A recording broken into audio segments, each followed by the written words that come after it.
ሰላም ጤና ይስጥልኝ ውድ ተመልካቾቻችን፣ እንደምን አረፈዳችሁ እያለን የዕለቱን ዜና ይዘንላችሁ የቀረብነው እኔ ቦቱ ብርሃኑ፣ እኔ ዲዲያ ባሻንን። እስከ ዜናችን ፍጻሜ ድረስ አብራችሁን ቆዩ።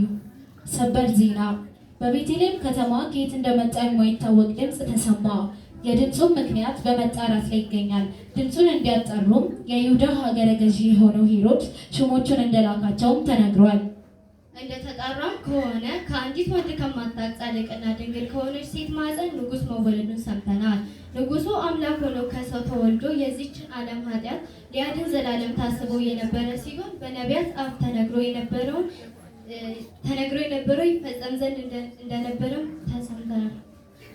የአካባቢዎቹንም ነዋሪዎች ባነጋገርነው መሰረት ሀገረ ገዢውም ከኔ በላይ ንጉሥ የለም እንዳለም ተነግሯል።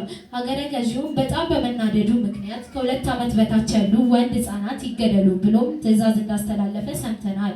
ነገር ግን የጌታ መልአክ ለዮሴፍ በሕልሙ ታይቶት እንደነበረና ዮሴፍ ሕፃኑን ወደ ግብፅ ሀገር ይዞት እንዲወጣ እንደነገረውም ሰምተናል። ከብዙ ጊዜ በኋላ ሕፃኑን የሚፈልጉት እንደሞቱና ወደ ናዝሬት እንዲመለሱ የደስታ ዜና አብስሮታል። አይገርምም? እንዴት መልአክ ለሰው ልጅ ሊገለጥ ቻለ? በጣም ይገርማል። ለተለያየ ነገስታት ያልተገለጠ መልአክ ጌታ ሲወለድ እንደተገለጠው ሰምተናል። እሺ፣ ወደ ዜናችን ስንመለስ ሕፃኑም ከተወለደ በኋላ እንደ ማንኛውም ሕፃን በጥበብ በሞገስና በእውቀት እንዳደገ ይነገራል። ይህ ንጉሥ ከ2000 ዓመት በፊት የተወለደና አምላክ ሆኖ ሳለ ሰው ሆኖ በሰው ስርዓት የተመላለሰ እንደነበርም ሰምተናል። በወቅቱ የነበሩት ብዙዎች የተከተሉት እንጀራን የበሉ በአንድ ወቅት መቆም አቅቷቸው ወደ ኋላ እንደተመለሱ ሰምተናል።